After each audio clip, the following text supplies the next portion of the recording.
Hey guys, apa kabar? Saya berharap kalian semua dalam kondisi yang baik dan selalu sehat-sehat. Tidak berasa bahwa kita sudah di hari Minggu terakhir di tahun 2020 ini. I'm so excited, I'm so thrilled that I be able to once again share this message to you guys. Dan sebelum itu, mari kita tundukkan kepala dan kita berdoa. Bapak, terima kasih Tuhan untuk kesempatan yang Kau berikan kepada kami Tuhan untuk berkumpul di tempat ini, untuk memuji-Mu, untuk menyembah-Mu, dan untuk mendengarkan dan belajar akan firman-Mu Tuhan. Bapak, hamba-Mu berdoa, kiranya Engkau sendiri yang berperkara dalam kehidupan kami Tuhan. Engkau sendiri memberikan kami new revelation akan apa arti kebenaran dari firman-Mu itu Tuhan. Terima kasih Bapa, nama Tuhan Yesus. Amin. So, beberapa dari saudara mungkin sudah mengetahui sejak beberapa bulan terakhir, saya memutuskan atau saya memulai untuk membiasakan diri untuk berolahraga.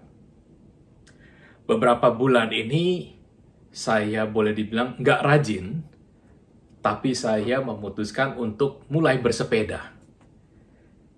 Mungkin boleh dibilang saya adalah salah satu korban dari tren yang belakangan ini saya perhatikan semakin banyak orang memutuskan untuk berolahraga dengan bersepeda. But I just want to start something. I just want to, mungkin memulai sebuah kebiasaan baru untuk menjadi lebih sehat. And I think bersepeda adalah salah satu cara yang baik untuk saya lakukan. Dan setiap sekali saya bersepeda, saya selalu merekam baik jarak maupun waktu tempuh saya. Hal ini semata-mata saya gunakan itu untuk menjadi sebuah tolak ukur pribadi untuk diri saya sendiri. Sampai dengan hari ini, kalau saya perhatikan, jarak terpendek itu waktu saya pertama kali baru memulai sepeda, itu saya cuman berhasil berjalan kurang lebih itu 4 km, dan dalam jangka waktu yang tidak nyampe setengah jam, saya itu ibaratnya udah pingin, bahasanya tuh udah kewalahan. Badan saya sakit semua, napas saya sudah habis, bahkan ketika saya turun dari sepeda itu kayak saya rasa saya udah kunang-kunang, udah hampir gelap, dan yang lain-lain. Dan jarak tempuh saya terjauh selama ini, dari sekian bulan saya bersepeda, itu saya baru menyentuh 22 km dalam jangka waktu yang relatif panjang atau lama juga, yaitu 1 jam 45 menit.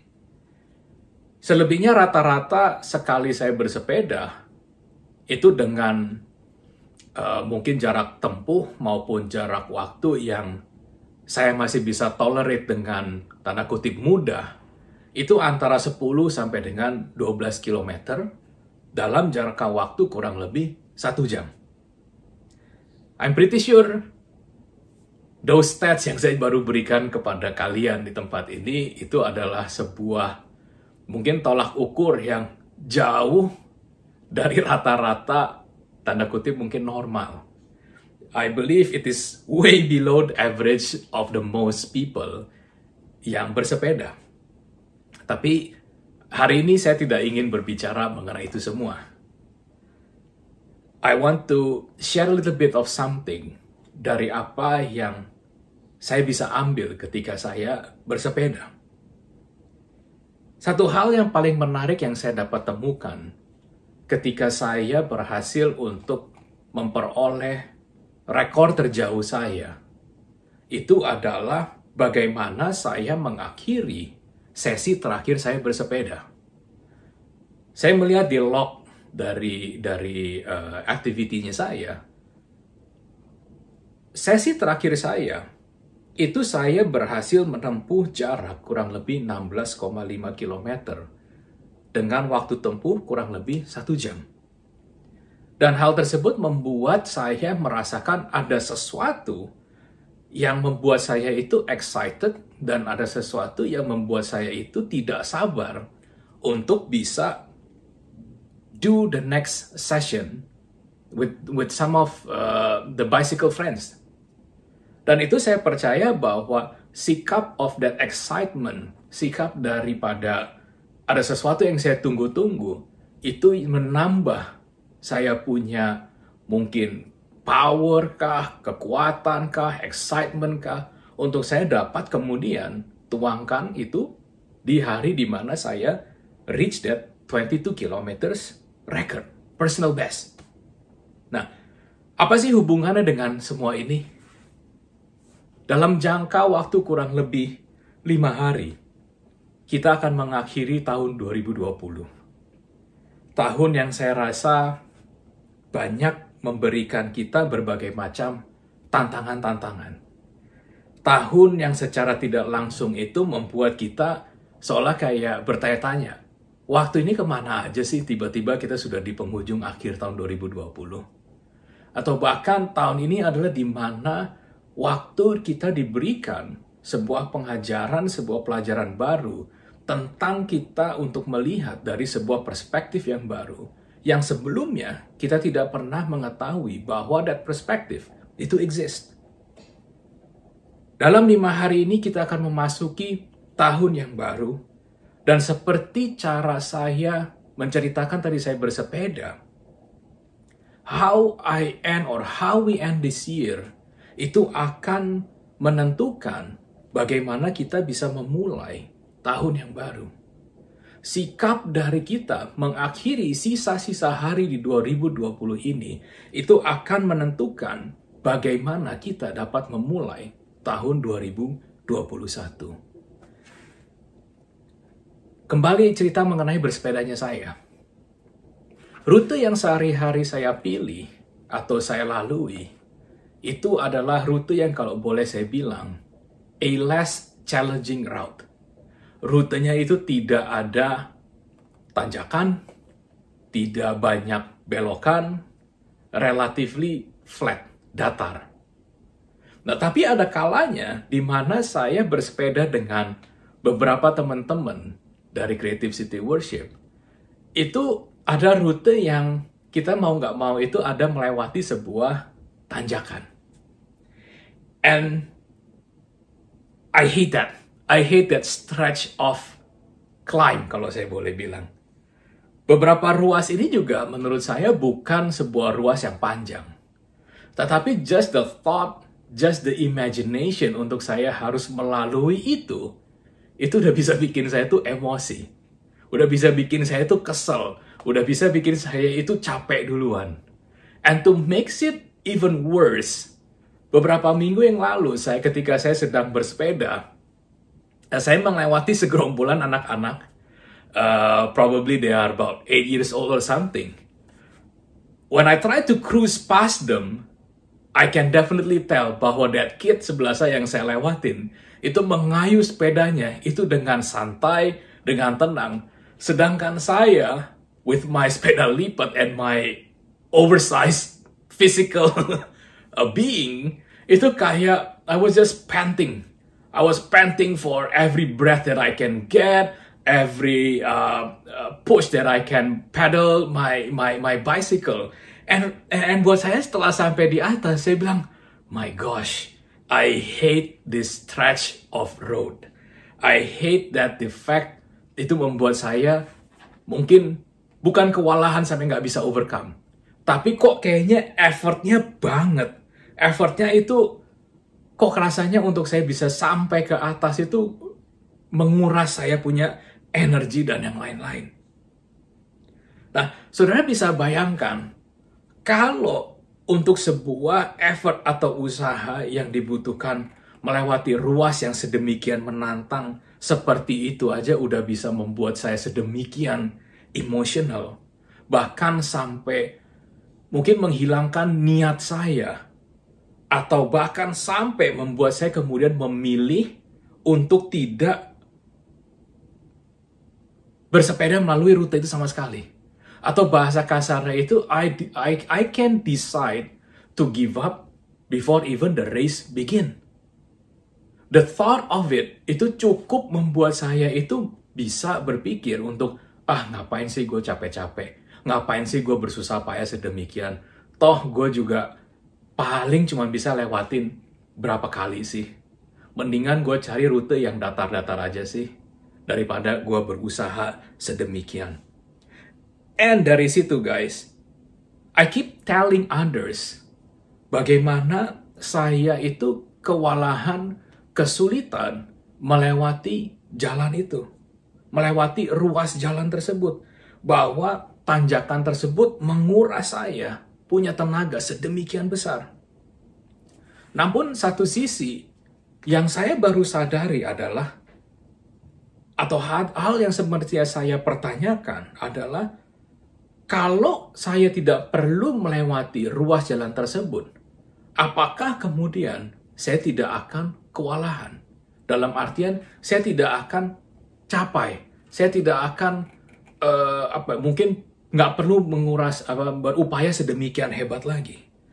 Apakah jika tidak melewati tanjakan itu, kamu kemudian tidak struggle untuk bersepeda? Nah, itu adalah sebuah pertanyaan yang timbul beberapa hari ini ketika saya sedang memikirkan untuk menyampaikan firman Tuhan dari pengalaman saya bersepeda. You see, percaya atau tidak, sebenarnya effort dan tenaga yang saya keluarkan, baik dalam saya jalan di jalan yang datar, maupun dalam jalan melalui tanjakan, effort dan tenaga itu adalah sama. Yang membuat perbedaan adalah pergerakan yang lebih pelan yang timbul karena efek gravitasi yang menarik ke belakang. Jadi sebenarnya effort dan tenaga yang saya keluarkan, baik untuk melalui tanjakan maupun dataran yang flat, itu sama. Jadi timbul sebuah pertanyaan yang baru. Why do I then struggle ketika saya melewati tanjakan? Atau why do I then hanya melewati dataran yang rata sekalipun, saya cuma bisa menempuh jangka atau jarak yang sedemikian relatif below average for most people. Saya temukan bahwa apa? I've been doing it wrong all the time. Berapa banyak dari kita yang tidak menyadari ketika kita menghadapi hal yang serupa, seperti saya punya pengalaman dalam bersepeda, bahwa effort dan tenaga yang dibutuhkan untuk menjalani kehidupan kita, baik dalam kondisi yang baik maupun sulit, itu sebenarnya sama. Jika kita tidak sedang mengalami sakit penyakit, atau kita mungkin lagi sehat-sehat aja, apakah kemudian kita merubah diet pattern kita? Jika ya, maka ada sesuatu yang salah dari cara pandang kita tentang bagaimana kita menjaga food intake kita. Kalau kita berbicara mengenai financial planning, apakah ada hal yang berbeda dalam financial planning kita ketika kita sedang tidak mengalami kesulitan uang dengan ketika kita dalam kesulitan uang? Apakah kemudian kita punya pattern dalam mungkin menabung, dalam kita punya expense, dalam kita kemudian berinvestasi, itu berbeda. Kalau misalkan sikap kita berbeda, itu menurut saya ada sesuatu hal yang salah dari cara bagaimana kita mengelola keuangan kita. You see guys, it's so interesting ketika kita perhatikan lebih seksama, bahwa kita seringkali ketika kita melihat masalah atau kesulitan, situasi yang menantang, kita menggunakan hal tersebut sebagai alasan dari inti permasalahan kita. Yang semestinya sudah jelas bahwa inti permasalahannya adalah diri kita sendiri, bukan situasinya. Jadi apa yang menjadi tujuan? Kalau tadi kita menggunakan contoh dari kita menjaga makan kita, dari kita do our financial planning. Apa sih yang menjadi tujuan utama kita dari menjaga food intake kita? Apa sih yang menjadi tujuan utama ketika kita do our financial planning? So often, menurut saya, we oversight the purpose or the goal of something.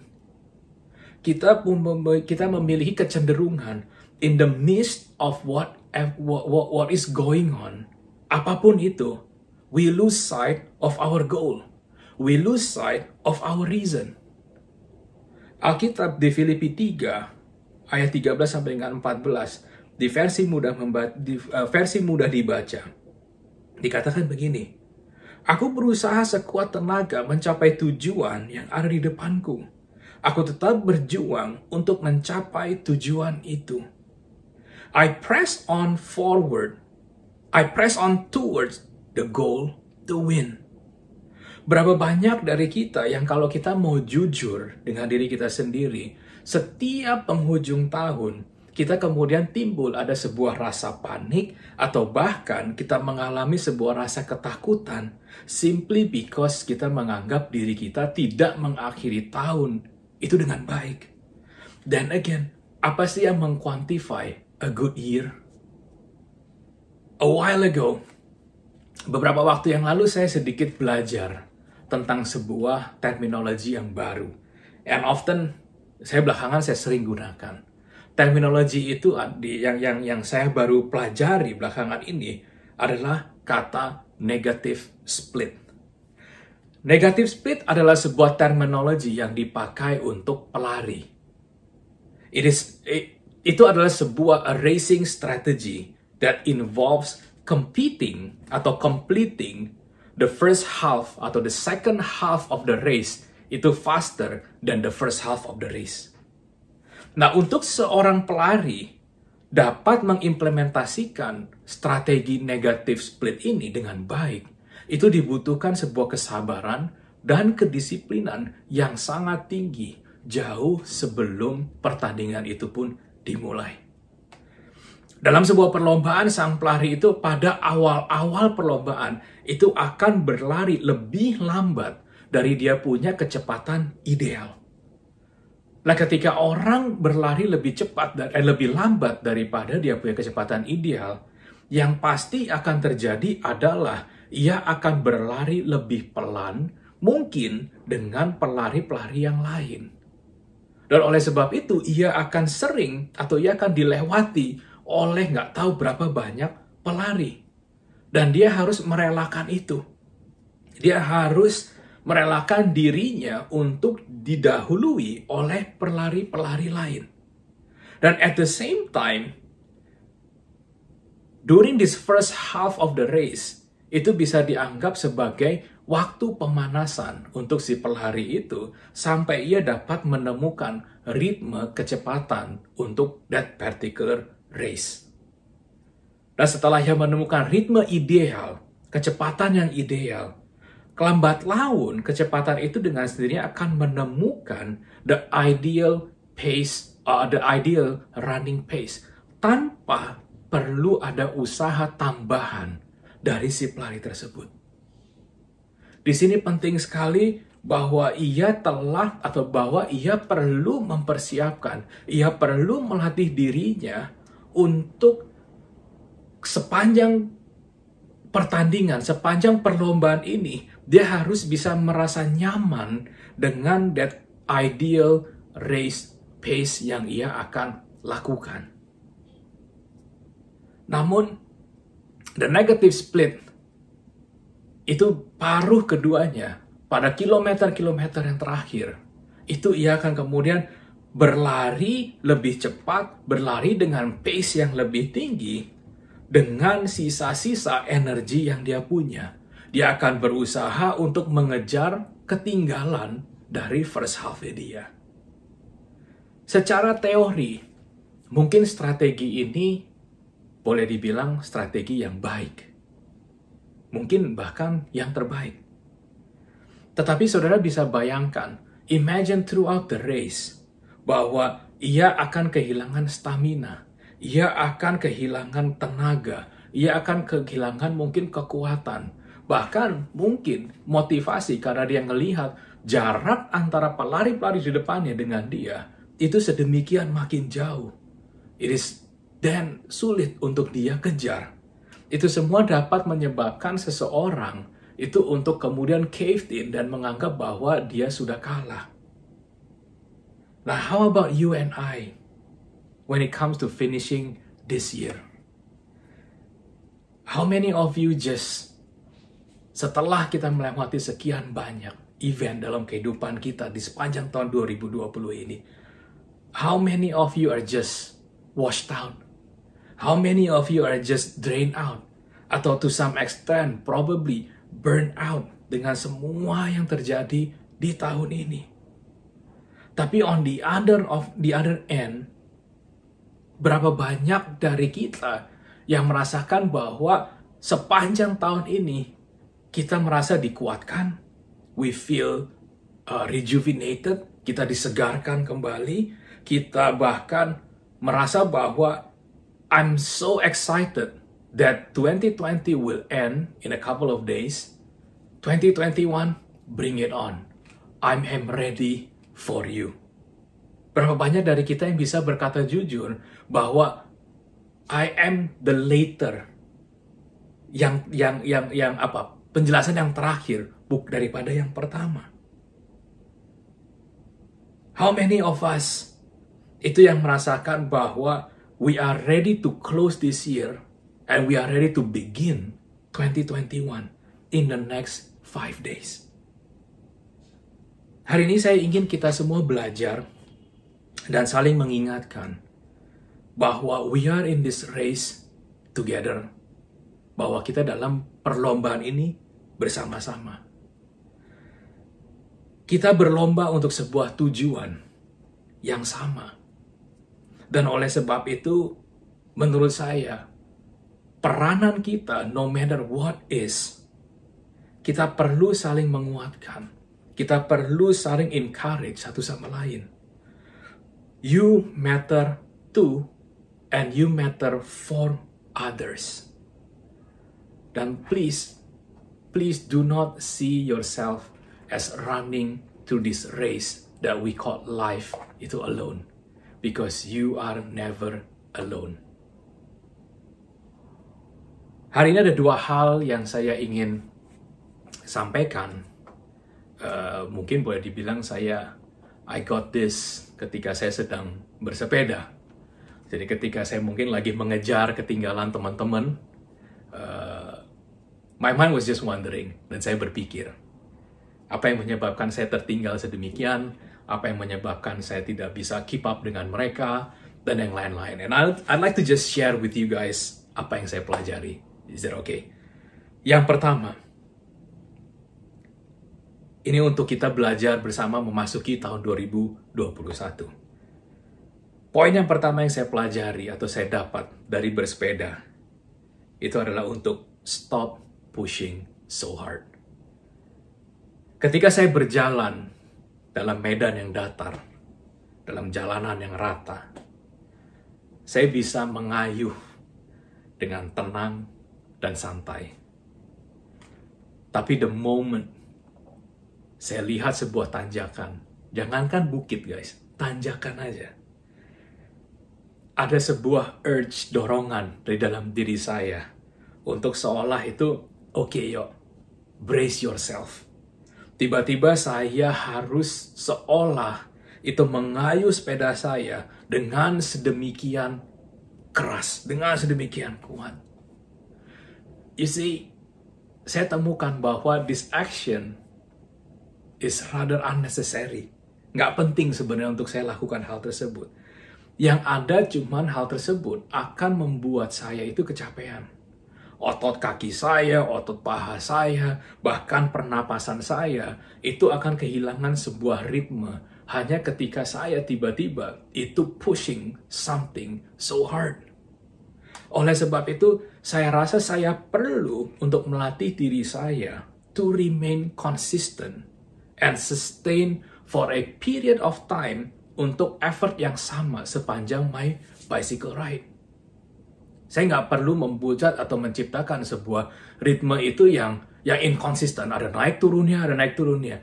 Yes, nggak bisa dipungkiri, pasti kita ada.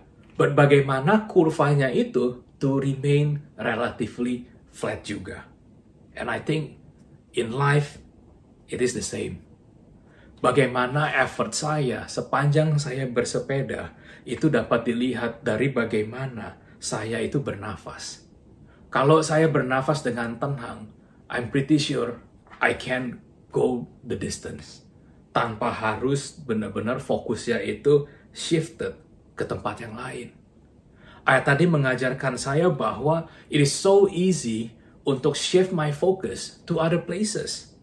I shifted my focus to a record, atau mungkin saya fokus kepada untuk mengejar ketinggalan saya. Dalam kehidupan sehari-hari, menurut saya it is so relevant. Saya menganggap bahwa kehidupan saya itu udah fine-fine aja. Sampai satu waktu saya melihat ketinggalannya saya. Atau satu waktu saya menyadari bahwa, wow, apa yang saya lakukan ternyata effortnya itu jauh lebih rendah daripada orang lain di sebelah saya. Ketika saya mengalami sebuah tantangan, ketika saya menghadapi sebuah krisis, dengan seketika I push something too hard. I push something so hard. Yang kemudian itu semua bukannya menyebabkan saya dapat overcome that crisis, to overcome that challenge. Yang ada membuat saya malah kewalahan.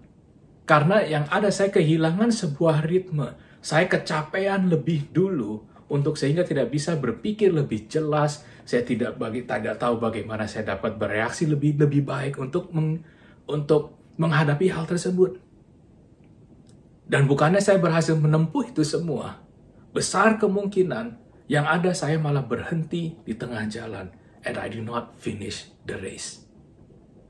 See, saya ingin mengingatkan untuk semua daripada kita di tempat ini, itu untuk allow yourself to find that rhythm.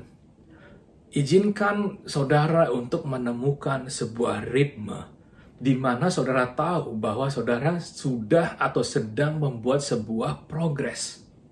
That we are making a small steps but a big difference. Saudara ingat mengenai rekor yang tadi saya catat, saya sampaikan bahwa setiap kali saya bersepeda, I keep record, I keep time of the distance and time itself. The record that I have or the record that I kept are not meant to be broken, but it meant for me to see that I have been exercising regularly, that I have been doing it consistently. Saya rasakan ketika saya berhenti bersepeda untuk beberapa hari, ritme saya itu hilang. Jadi saya mencoba untuk membuat sebuah catatan tersendiri untuk menunjukkan bahwa saya sudah secara konsisten itu berlatih. In between, if I'm able to break the record, thank God, praise God.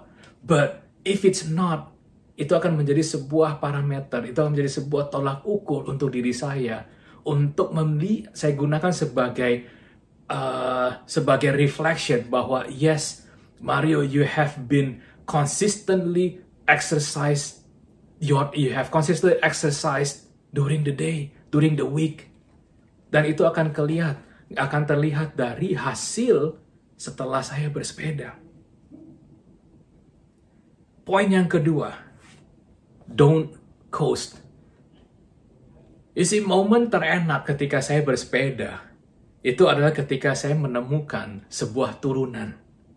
Sebuah turunan yang dapat mengizinkan saya itu untuk nggak perlu berupaya atau berusaha untuk ngegoes atau mengayuh sepeda saya. Atau ketika di dalam sebuah jalan yang datar, saya cukup mengayun mungkin beberapa kali. Terus untuk kemudian saya meluncur for the next few meters. That is probably the most relieving time ketika saya sedang bersepeda. Namun ada sebuah hukum yang menurut saya coba langgar. Hukum itu adalah hukum fisika. Hukum fisika mengatakan sebaliknya. Seiring dengan gravitation law, itu akan mengambil alih dari momentum saya itu untuk meluncur. Kecepatan sepeda saya, the moment I stop pedaling, itu akan menurun. You see, I don't think our life are meant to be just coast around. Our life are not meant to be just sailed around. Yes, kita akan temukan banyak sekali aspek-aspek kehidupan kita itu yang tidak akan berjalan smooth. Kita akan temukan jalanan yang mungkin tanjakan, mungkin turunan. To some extent kita akan ketemu jalanan yang datar. Kita akan ketemu lika-liku jalanan. I believe our life are not designed to be run, to be lived in an autopilot mode, di mana datar aja. I don't think it's going to be, it's not gonna, itu tidak akan membangun. Kalau kehidupan kita itu cuman ibaratnya tuh kita meluncur aja dengan tenang. Yang kita perlu adalah tahu kapan effort kita itu harus kita jalan. Bersepeda itu kita nggak mungkin diem doang. Harus ada effort dari kita. Sama seperti kita ketika kita menjalankan kehidupan kita. Tanjakan atau tantangan dalam kehidupan kita itu akan selalu ada. That's what I'm trying to say di sini. It is part of our life yang menurut saya itu ada untuk mempersiapkan kita naik atau masuk kepada level berikutnya. Kalaupun kita sampai tidak naik ke level berikutnya, itu ada untuk melatih kita. Hills will never get easier. You'll just get better in overcoming it. Rute yang saya lewatin bersama dengan teman-teman di gereja ini, itu nggak lebih panjang, nggak lebih pendek, nggak lebih landai, nggak lebih curam juga. It's just the more saya berlatih diri saya, tanda kutip, the easier I overcome that stretch of road. So at the end of the day, Creative City Worship, izinkan saya untuk memberikan peringatan bagi kita semua. Untuk constantly keep our eyes on the goal and keep pressing towards that goal. Distraction akan selalu ada. Keletihan itu pasti akan ada. Cedera, injury are all part of it. But so does finishing and winning the race. Apapun itu. Let us learn to be invested for the long run and in the long run. Fill your lives, your days with values that shapes your character. Hari ini, despite what happened in 2020, izinkan hal tersebut itu untuk menjadi sebuah batu loncatan ketimbang batu sandungan untuk kita dapat leap into a new year with a new hope, with a new spirit, with a new way of looking at the past. Stop looking at that didn't go as according to my plan sebagai sesuatu yang mungkin mengganjal kita, menghalangi kita pertumbuhan atau yang lain-lain. But rather, belajar untuk kita melihat something that can equip us to race, to prepare us to race for the next season, for the next year. I pray that He Himself will reveal it to you. He Himself will empower you. He will guide you. And He will lead you. Akhir kata, on behalf of Creative City Worship Leadership, saya ingin mengatakan atau saya ingin menyampaikan bahwa you guys, you have finished this year exceptionally well.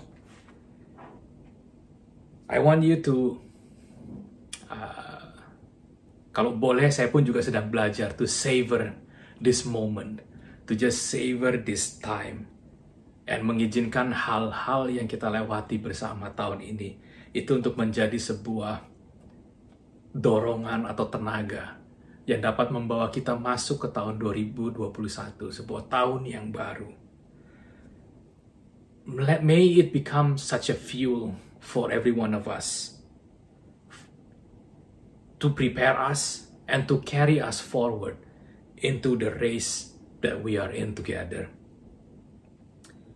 On behalf of the church leadership, I also want to extend my thankfulness, my gratefulness, my gratitude to all the volunteers, to all the members yang selama ini support baik on and off the online platform. You guys are just amazing. I salute you guys. And I just want to once again thank you for your ministry. Thank you for your commitment. Above all, thank you for the love, not only for the people in this church, but for greater purpose. Thank you guys. Dan sebelum kita akhiri, allow me to just pray for you guys as we close this year. Let's bow our head. Bapak, terima kasih Tuhan. Truly an honor, truly a privilege untuk kita dapat menyadari bahwa Engkau selama ini ada bersama dengan kami. Bahwa Engkau selama ini ada di sisi kami, Tuhan. That you have been, even you are on the sideline, God. It doesn't really matter. The fact is that you are always with us. Father God, thank you for the year. Thank you for the ups. Thank you for the downs. Thank you for the defeats. Thank you for the victories, God. Thank you for the setback. Thank you for the breakthrough. Hamba-Mu berdoa Tuhan, untuk setiap daripada anak-anak-Mu di tempat ini. Berikan kami sebuah pemahaman, sebuah pengertian yang baru lagi Tuhan.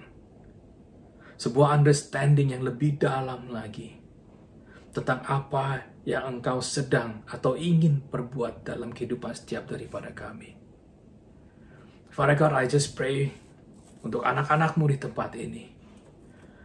As we are stepping into a new year, a new season, I pray that you will reveal yourself kepada setiap daripada kita.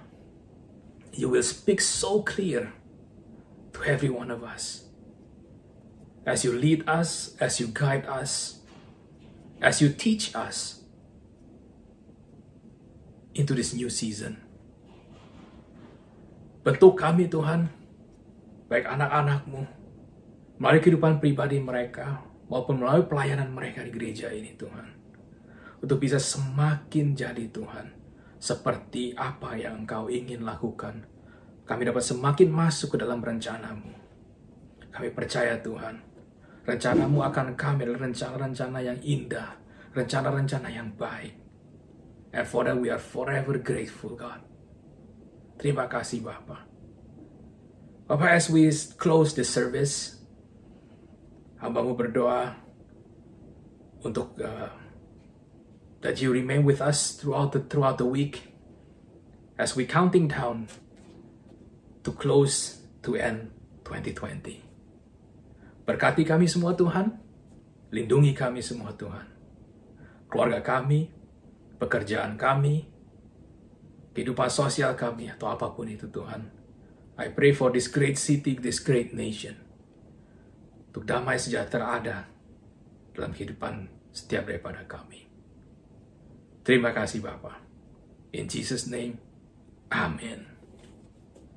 Thank you guys. Happy holiday. I'll see you next year. God bless. Bye-bye.